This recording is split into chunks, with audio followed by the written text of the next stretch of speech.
বাইরে প্রচন্ড বাতাস, তাই ভাবতেছে গাড়ির ভিতরে শুটটা করি। তো বিএনপির অনলাইন অ্যাক্টিভিস্ট ভাই ব্রাদারদের একটা বিষয় আমি একটু কষ্ট পাইছি, যে এটা কি হইল। তারা দেখলাম বিভিন্ন জায়গায় বিভিন্ন পেজ, তারপর বিভিন্ন প্রোফাইলের নাম দিতেছে যে এরা জঙ্গিমূলক কার্যক্রমের সাথে সম্পৃক্ত, শিবির দ্বারা নিয়ন্ত্রিত, হ্যান ত্যান বুকিচুকি কত কিছু। কোথাও কোথাও আমার নামটা তারা দেয় নাই।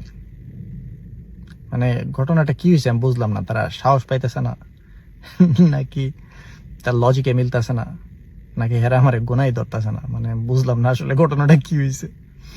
অবশ্যই এগারো দোষ দিয়ে লাভ নাই, দিলে তো ফাঁসে যাবো যে কোনো সাইডে। যেমন আমার তো চুলদারি নাই, মানে হুজুরের কোনো কোয়ালিটি আমার মধ্যে নাই যে আমার ওটা জঙ্গি কইব, ঠিক আছে? কারণ অগ নজরে তো মনে করে জঙ্গি হইতেছে তোমার দাড়ি থাকলে তুমি জঙ্গি। আমার তো দাড়িও নাই, যেটা আছে এটা তো ফ্যাশনের দাড়ি। তারপর আমি অত ইয়াও না, মানে যে খুব ধার্মিক ব্যক্তি ওইরকমও না, বরং বিএনপি গভর্নমেন্টের চেয়ে অনেক বেশি হিপ হপ টাইপের আমি, ঠিক আছে? তো জঙ্গি আমার কেমনে কইব ওরা? তার মধ্যে আমার বউ আবার বিদেশি। জঙ্গি শিবির কেমনে কইব? শিবির তো যে পরিমাণ গালাগালি করি, শিবির তো গালাগালি করে না, শিবির তো ভদ্রলোক। আমার শিবির কইব কেমনে? গুপ্ত, গুপ্তর অপশন নাই আমার। ফেসবুক মেটা ভেরিফাইড, আমার ছবি টবি ভিডিও ভিডিও সব একদম লাইভে চলতেছে। গুপ্ত কেমনে কইব? এটাও গেল। আর একটা জানি কি থাকে, রাজাকার।